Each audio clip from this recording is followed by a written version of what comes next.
Tignan nyo naman yung material palang quality. We have the panty liner, we have the night pad at yung ating day pad. Okay.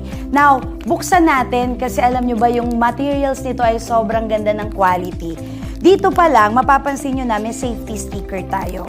And then, pag binuksan mo to, may mapapansin kang nasa loob. It says here, Vagina Health Self-Test Card.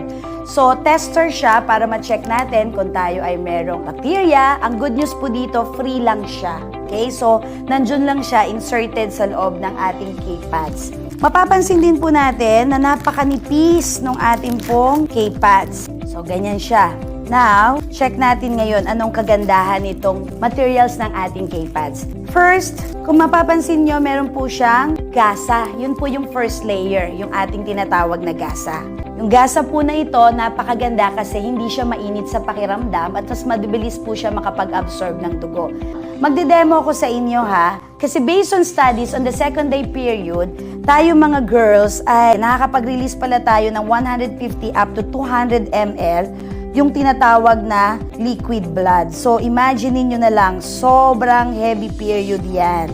That is the reason why sobrang tumitrending si K-pads. Simply because, after the first layer, which is the gasa, mapapansin po ninyo, no, very absorbent siya. Gaano ka-absorbent? Check natin. I have here with me yung tinatawag na tissue paper. So, mas mabe-verify natin ngayon kung gaano kaganda yung quality ng ating K-pad. So, yung tissue, very dry. And then, nilagay natin siya on top of our K-pad.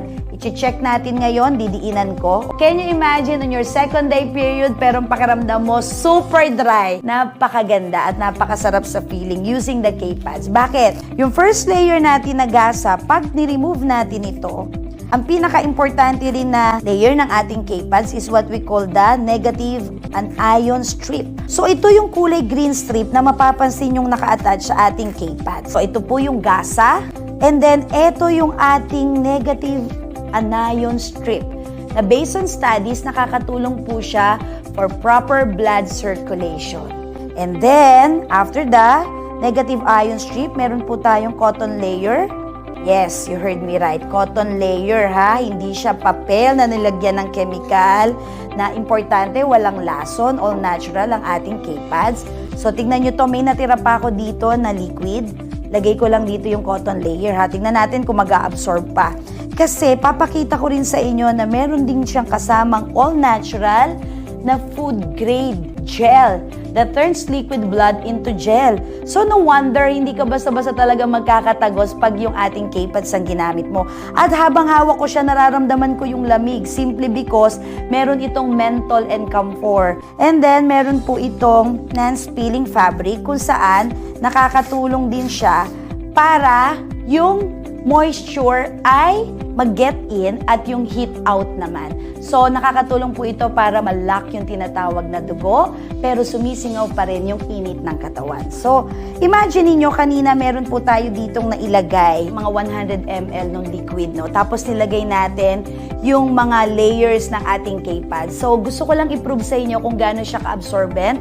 Kasi kanina 100 to 150 ml na yung nilagay natin, but still, tignan mo naman, na-absorb pa rin ng ating K-pads yung natirang liquid. So, bakit maganda ang K-pads? There you have it. Welcome to the good life.